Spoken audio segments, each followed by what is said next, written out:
This week on the WriterCon podcast. Well, my number one rule of writing is always to write as though no one will ever read it. Welcome to WriterCon, a gathering place for writers to share their knowledge about writing and the writing world. Your hosts are William Bernhardt, best-selling novelist and author of the Red Sneaker books on writing, and Rene Gutteridge, best-selling author of over 30 novels and screenplays.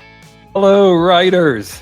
Hey, we're continuing our run-up to WriterCon, our annual writers' conference in Oklahoma City every Labor Day weekend. So it's less than 2 months to go before the conference, and I'm starting to get seriously excited about it. Rene, what's your favorite part of WriterCon?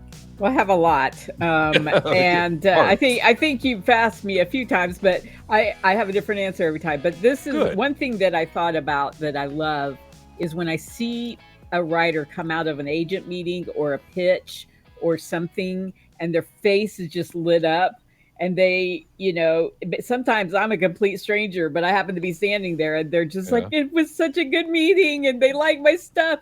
That's so fun.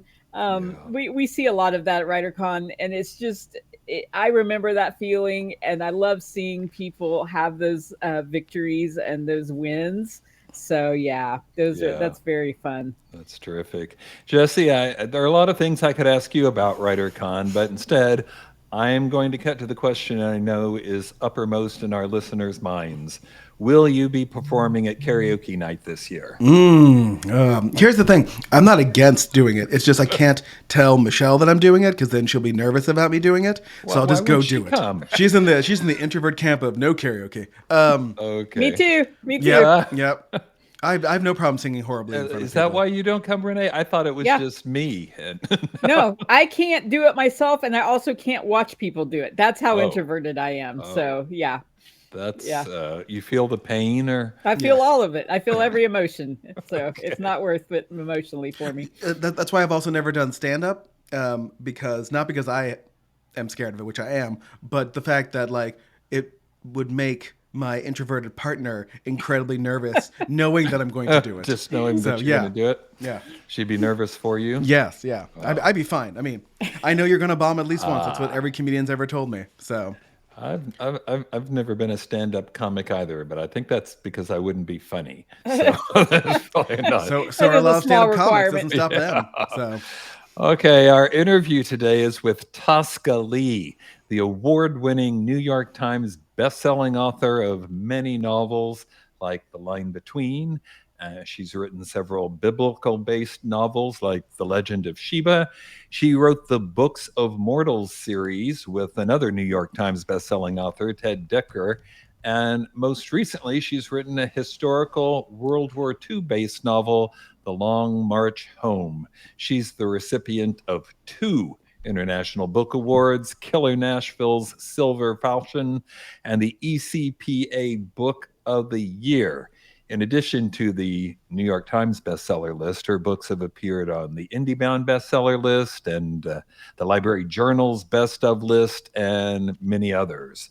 We will talk to Tosca after the news segment and a brief word from our friends at Draft to Digital.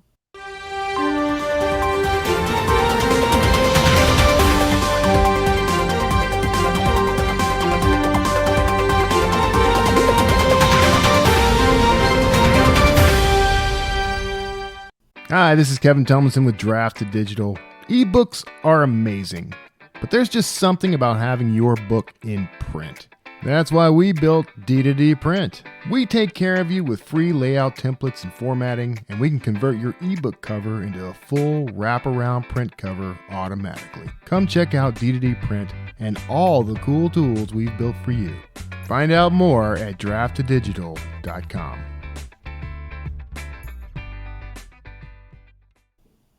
All right, 3 quick updates and then 2 new big stories. And Rene, you'll be happy to hear that none of the updates involve any author murders or anything that.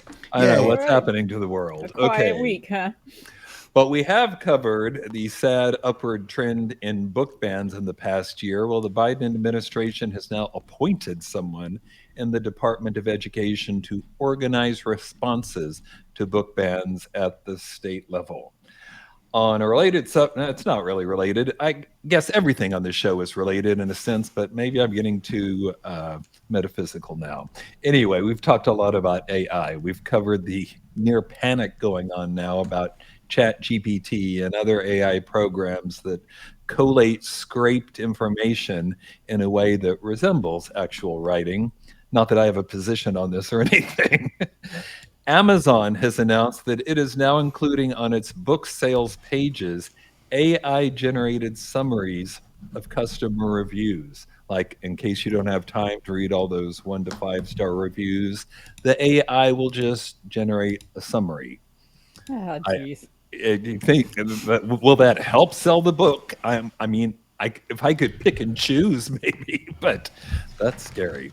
Oh well, and the third item, Kindlepreneur, which many of you will know, is a popular program used by indie and other publishers to generate keywords to help promote books. Now they've added a new AI tool to its book description generator to help you come up with the keywords that you can use in your advertising and whatnot. I think all this talk about AI is not going away anytime soon. But here's the first big news story, major breaking news since our last podcast. Simon & Schuster still for sale, and there's now a third bidder in the running. Simon & Schuster has been on the market for a while. Some of you will recall that there was an attempt by Penguin Random House to purchase the company, but the Justice Department put that down, saying that it would be monopolistic. Okay, according to the Wall Street Journal, there's a new bidder, a guy named Richard Horowitz, who does this sort of thing. He's an investor, but he's got backing from an Abu Dhabi sovereign wealth manager, and it will join HarperCollins, another one of the big 5 publishing houses, and a private equity fund called KKR, which has been in the news a lot for other reasons. And they're all going to come around. Apparently, they've passed the first round of bidding, and the second round of bidding will be held any day now. Rene, the Justice Department already said that Random House couldn't buy this company. Why is it possible that HarperCollins can buy this company? Well, Bill, you couldn't have picked a more appropriate question for me because it is my area of expertise. So I think the legalities. Yeah. I can speak for most of us and say I have no idea what. I mean, granted, HarperCollins is smaller, but still, we've been talking for years about the so-called Big 5, and if there's a merger between any of them, it's going to be a very big member of the Big 4 afterwards, isn't it? Are you asking I love Rene just does not care about the story at all. But Bill and I care immensely, deeply about the story. He does this to me. I know. I love Jesse. it. Yes. It's wrong.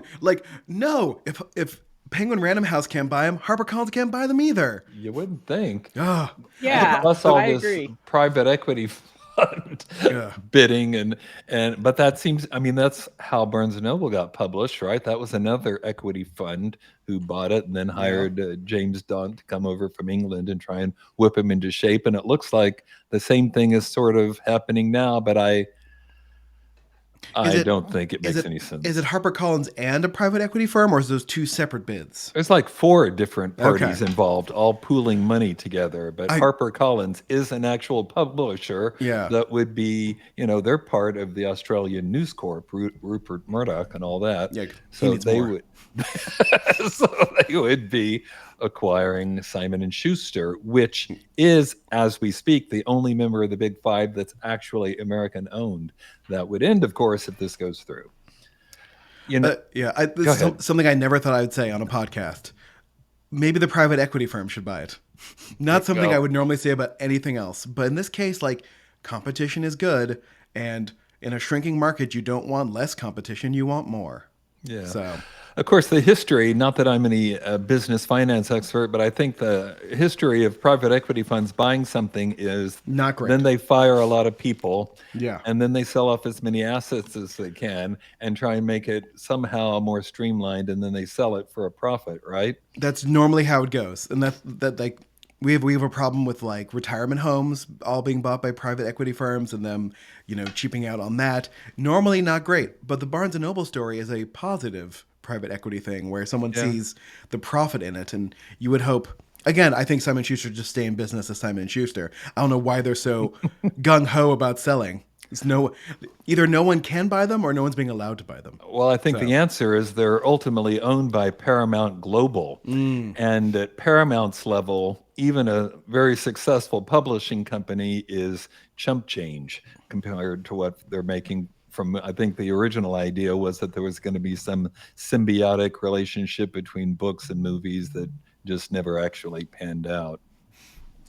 I still think we should buy it. Okay. Yes. I'll sell my comic books. You sell your Star Trek stuff. And I think, what is it, $3 billion or something? Yeah. Okay.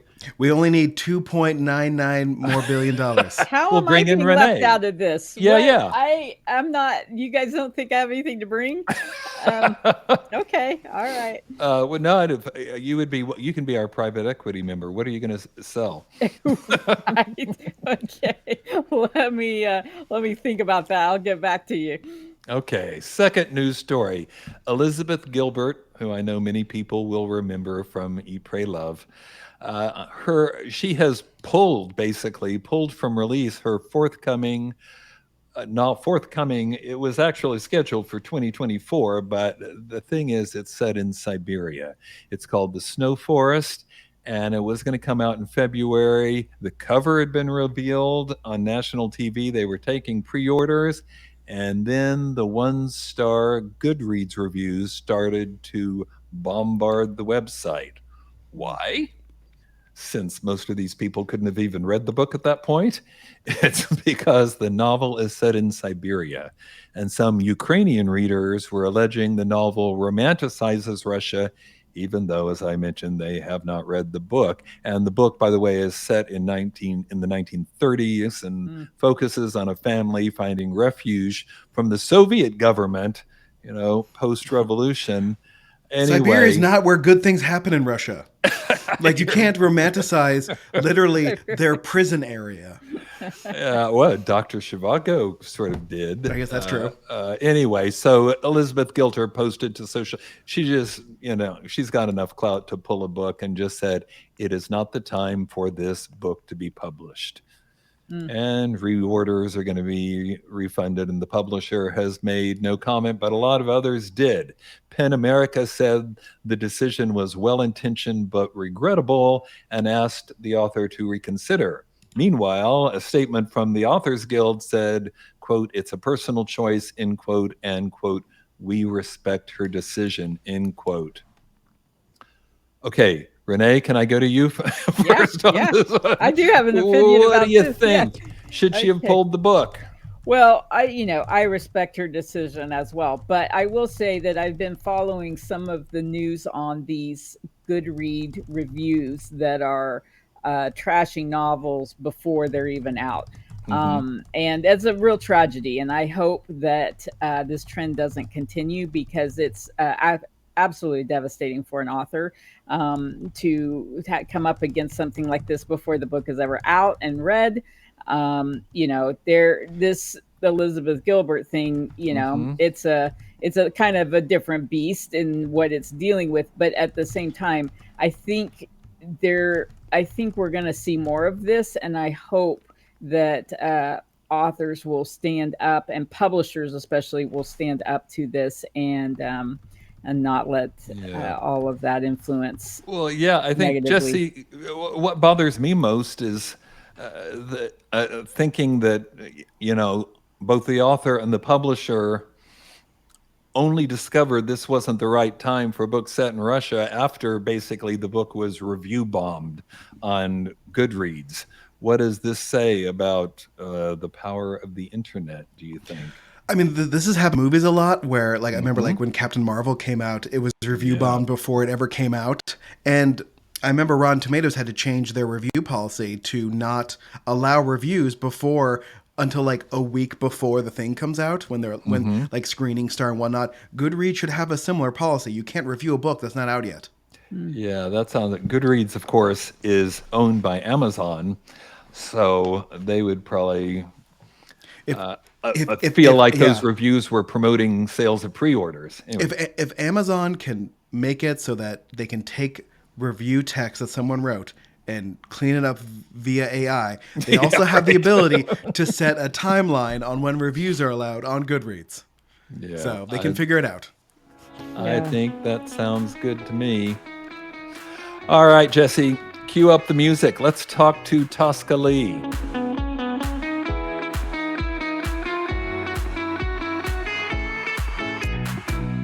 Tosca Lee, thank you so much for being on the podcast. Thank you so much for having me. All right, we have a traditional first question here. If you could offer writers one piece of advice, what would it be? Well, my number one rule of writing is always to write as though no one will ever read it.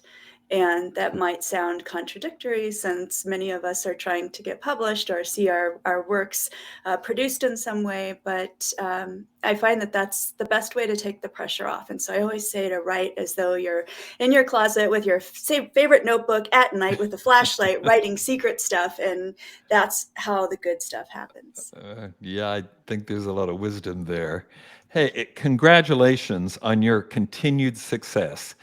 Am I correct in believing that The Long March Home is your most recent release? Yes, this book right here. It's so embarrassing, but yep, that's number 12. Okay, and you co-authored that with Marcus Brotherton, am I right? Yes, that's right. And tell us about that book. It's kind of a change of pace, right? It is. So my other books have been ancient historical or thrillers or suspense or dystopian. So this is a change of pace for me. It's a World War II novel set in the Philippines, and it's about three best friends who are stationed there in 1941, right before Pearl Harbor is bombed. And within 10 hours of the bombing of Pearl Harbor, the Philippines is also bombed and plunged into war. And this war lasts until April of 1942. And so this is a story about a chapter of World War II history that for some is not widely known. And it's about the Bataan Death March and the nearly 4 years of POW life for those who had survived to that point. And so once you survived the march, which was 60 miles in 6 days out of the Bataan Peninsula to the POW camp, it's just the beginning of almost 4 years of terrible hardship. So it's a survival story and a story of friendship and brotherhood. Sounds fantastic. It really does. I was reading a little bit about it, and that is actually a point of history that I'm not very familiar with. So I'm eager to read it in novel form. Okay, so you've collaborated with Marcus Brotherton on this.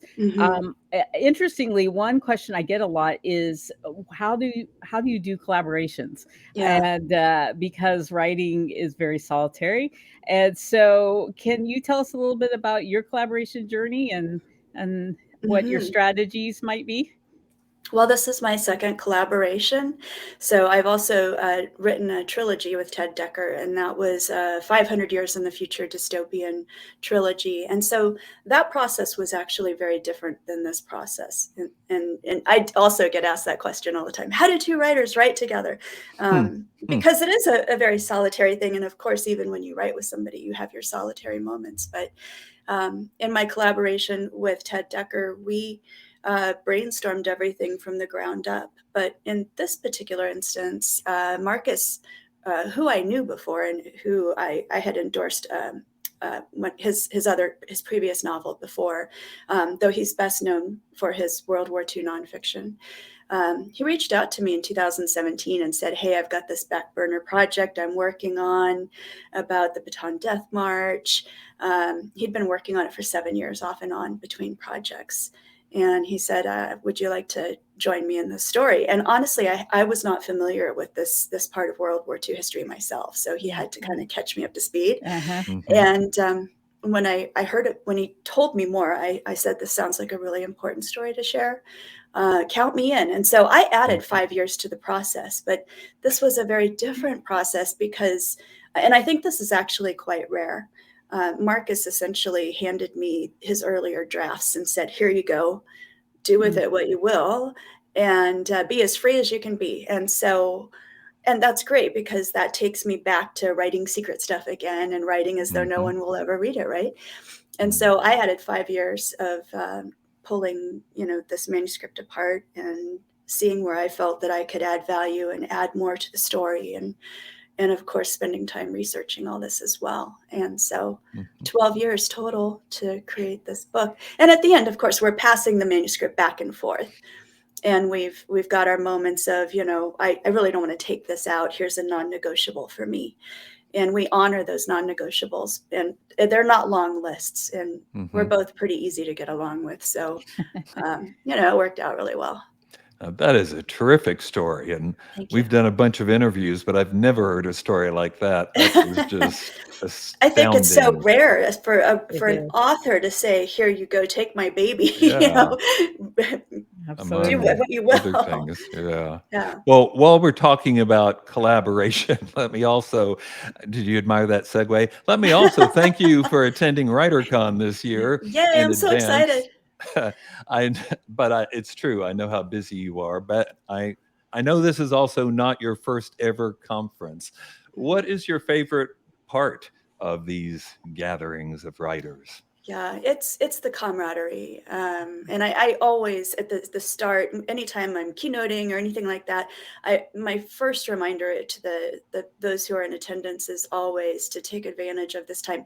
So many of us are introverts, right? So, it's a little uncomfortable sometimes, but to take advantage of this time to meet people who will take that journey with you, because having been on this journey now myself for decades, I can look back and say that there are people I've known now for many, many years who have become friends for that journey. And I think that's, of course, you want to learn more about craft. Of course, you want to be encouraged and inspired and all those things, and you will be.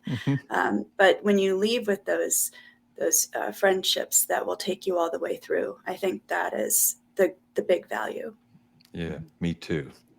All right. I was preparing for this interview, right? So I went to your website today and read what there was to read. And I just wonder, have you ever in your entire life given an interview where somebody didn't bring up former Mrs. Nebraska? Well, yeah, there's a few where they don't bring it up, but I did. My scene cast. Right. Well, you used to model, right? Well, that came after so I did the pageant thing, and it's because somebody said you should try this, and I was like, okay. That's literally how it happened. I didn't grow up doing it. Somebody said go try it, and I did, and then the modeling thing happened because I had made friends who were doing this through the pageant stuff, and they said, there's so many younger models, teenage models, but they're turning away adult, mature models because, they're turning away work because they don't have enough of the adult models to do this commercial work. And I said, well, heck, if they're turning people away, I'll go sign myself up. And it's been a lot of fun. And I've modeled everything from soup to party goods. I've literally modeled soup before. It's weird, but for a food company. Do you have pictures? Because I think I'd like to see We want to see the soup. Well, and it's awkward because you're holding the soup and they've made the soup beautiful, right? And it's all perfect. Oh, it never looks that way. When a bowl of soup. I've modeled the soup. So I'm like. That's amazing. It's really fun. Modeling is not all what you think of when you think of modeling. It's often, office supplies or home things or whatever. So, but it's a lot of fun. Oh, okay, see, now we're up to 2 stories that have never been told in the history of this podcast. I have not talked about landmark episode. Well, it was set up so perfect too. She's like, I've modeled everything, and I was gonna, think like sportswear, and she went with soup, and so that was amazing. Yep, soup. All right. Well, okay. So, so you've clearly had many interesting journeys, but in writing in particular, you are one of the most prolific genre writers that I know. And I'm a genre writer myself, and so I know it can be difficult, but you blow me out of the water on your genres because they're so vast. So you've done contemporary thrillers, you've done biblical figures. Now you're doing a mainstream historical novel, which, historical novels, that's a whole beast in and of itself, as you said, tons of research. So my goodness, is anybody telling you, especially early in your career, did you have agent, publisher just be like, hey, could you stick with one and go with it? Or what was the journey like there? Yeah. Well, at the beginning, you do one. I wrote a novel about a fallen angel, and then I wrote a novel about Eve. And so I was kind of going down this trajectory. I wrote about Judas Iscariot. I wrote about the Queen of Sheba. And then I was like, I think I'd like to write a thriller because you know what? I love hamburgers and I love sushi, but I don't want to eat one of those every single day for the rest of my life. I want to, and I don't want to read the same books every single day either. And I don't want to write the same stories. And this drives agents crazy. So yeah, my agent was like, we can maybe do 2 categories, but you kind of need to stick to 2 or less. And that's kind of hard, but I think these days anymore, genres overlap so much. So some of my thrillers are slightly supernatural or slightly historical, or, and so for me, I can see the overlap, even if the agents can't as much. But here's the thing: you pay for these books that you write, and you're paying in chunks of your life, right? So, which is a limited supply of what you've got to offer. So you're paying this out. And so it's got to be a story you love, and it's got to be a story that's worth a chunk of your life. And then when it's out, you're signing it and you're answering questions and you're talking about it with fans who may have just discovered that book, even though you wrote it 20 years ago. And so you're married to it for the rest of your life too. So you got to love it. Right. That's such a good answer to really that, is. Tosca. I love it. That's such good advice. So now, perversely, I'm going to ask you, what's the worst piece of advice, writing related, that you've ever received? Oh gosh, well, there's 2. One is write what you know, which there would be nothing written by me. There'd be a lot left out, wouldn't there? It'd be like, how to fit into a pageant dress, or like seriously, or where the best burger in Chicago O'Hare Airport is, because I used to travel a lot for my job, but there would not be any of the stuff I've written. So that's quite limiting, and you don't take the journey if you are only if you're not discovering new things along the way, right? And the other one is, and I know there's a lot of writers who would disagree with me on this, but the other one is write every single day.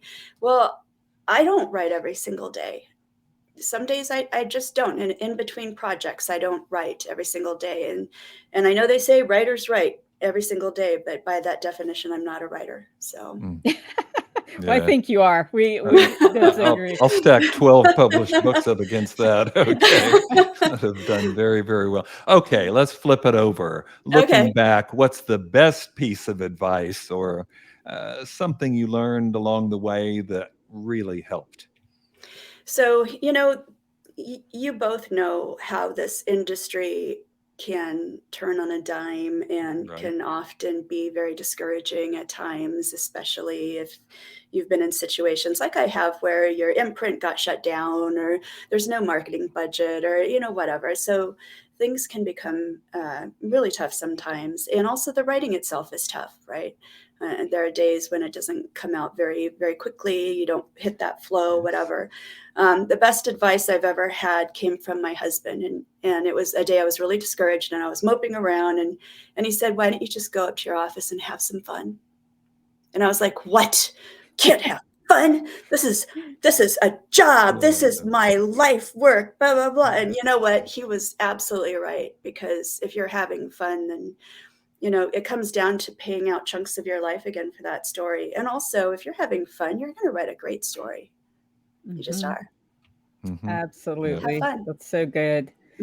So, okay, so we've established you don't write every day, and No, I'm a total Right. slacker. Skip that question. we- Yeah. we'll deal with that later, Tosca. But so when you do write, and probably I would imagine like you're looking by project Right. these days. So what does your writing day look like? How do you organize it? What do you do? Do you have a favorite drink? Do you have a favorite time? What does Tosca's writing day look like? Yeah, it's changed. I 7 years ago, I married a single father of 4. So up to that point, I was writing in the wee hours, 2 o'clock, 3 o'clock, 4 in the morning. Um, and these days, I can't do that like I used to. I'm tired. So, I've had to really reevaluate. And, one thing I always tell other writers is honor the way you work best, however that is for you. And it may change. So for me, I try to do my work in the morning because I know that there's going to come a point when my brain is just going to kind of shut down. So these days it's the morning. I don't have a lot of structure. I've never been a very structured routine person. But when I'm in it, I try to keep some velocity going with the project, because if I take a day away, it's hard to get back. If I take 2 days away, it's just disastrous. So I really try to stay in the flow of the story. And I try to, it's really slow for me at the beginning. I might eke out 100 words the first day, or, maybe 150 on a good day. Towards the end, it can be thousands, in a day, but you're rolling by that point. And so I just try to keep that momentum going. And, towards the end, I quit washing my hair and I quit bathing because, it's like you're getting towards the end, and I don't answer emails and I just let everything go. But that's kind of just been the way I've done it. So is it, is it neat and tidy? No. Yeah. I like what you said though, that you almost have to get warmed up. You're just starting and you just kind of get back into that flow. And And I I'm think that's slow. common. I'm Yeah. slow at the beginning, and I will write a lot of words later on. But it is slow, and it is very messy. And I have to say, I don't like messy. I don't like seeing my first drafts like that, but it's something I've just come to accept, that it's going to be ugly when it comes out, and I'll fix it later. Well, are you a pantser or a planner? And I'm also kind of interested to know how this affected this current novel, this historical novel that you wrote. So what are you traditionally, and then did that change with this novel? I am a planner, so I do need an outline. And I did something terrible with my 10th novel, which was The Line Between. And I thought that I've written enough of these that it's inherent now, and I don't need to outline, and I have achieved pantserdom. And so I went into it without an outline, and it was a mess. And my editorial letter was a mess, and I had to pull all the wires out of the whole thing. It delayed publication by a whole season. Wow. And then I had a shorter amount of time to do the sequel, which was a single light. And my confidence took this big hit, which was probably the worst thing of all, because you need to write out of a place of confidence. And so I am a planner. So when I got the Long March Home manuscript that Marcus had done, knowing what I know, and once again, it comes down to honoring how you work best. So you have to know yourself, and then you have to honor that. And I knew that, and I should have stuck with it. But anyway, so when I got Marcus's draft, I started pulling it apart into pieces. I'm a big believer in, standard 3-act structure. Started kind of lining things up against the 3-act structure and seeing, where do I feel like we could use a little more of something, or, here or there. And also one thing that was really important to me that I added in, and I planned for it too, was the dual timeline, because this is a war story, and every now and then we need a reprieve from the war. So we go back in time to the childhood of these 3 best friends as they're coming of age, and it's a simpler time, and there's all these funny antics and things, and we needed that. So I try to be a little more methodical. I leave room for things to happen, because you can plan all you want, but when your boot's on the ground, you're going to run into stuff, right? So I try to leave room for a little mystery, but I am a planner. All right. Now, I think this is a fair question since you profess to not write every day, but are you working on anything right now? What's next? In theory, yes. So I should say too that if I'm not writing physically, that there's still stuff, you guys know, Oh, yeah. it's going on back there. So I've been working on a medieval thriller about the European witch hunts. So still historical, but just a little earlier now. And should be fun. Wow. Sounds good to me. Yeah, it does. Yay. Tosca, thanks so much for being on the podcast. Oh, thanks for having me. It's a real pleasure. Thanks for your hard questions. We're just here to make life more difficult. We're going to get Tosca some soup. I just want to watch Tosca. And I'll take pictures with it. Yeah, excellent. Yeah, remember that. Put that on the schedule. Bye-bye. All right, great. Thank you. Just a few parting words. Renee, do you have any announcements? I do, actually. We have created a free webinar for folks who want to take a conference prep course. So this is for anybody who has never been to a conference or has just been to one or two, or just wants a refresher course on what to do to best prepare for a conference. It's loaded with a ton of information, and you also get a free PDF download with even more information.